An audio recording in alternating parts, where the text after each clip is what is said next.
araw po sa inyong lahat. Ako po si Jennifer Austria Barsaga, City Mayor ng City of Dasmariñas.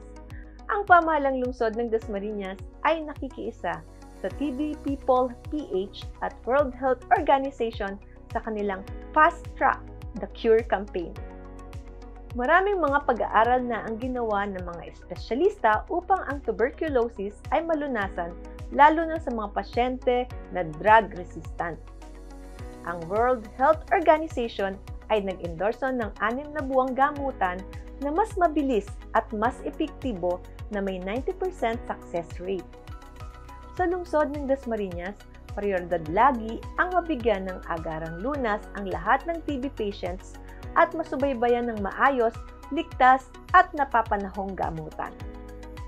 Inaanyayahan ko po kayong lahat, suportahan natin ang Fast Track the Cure campaign.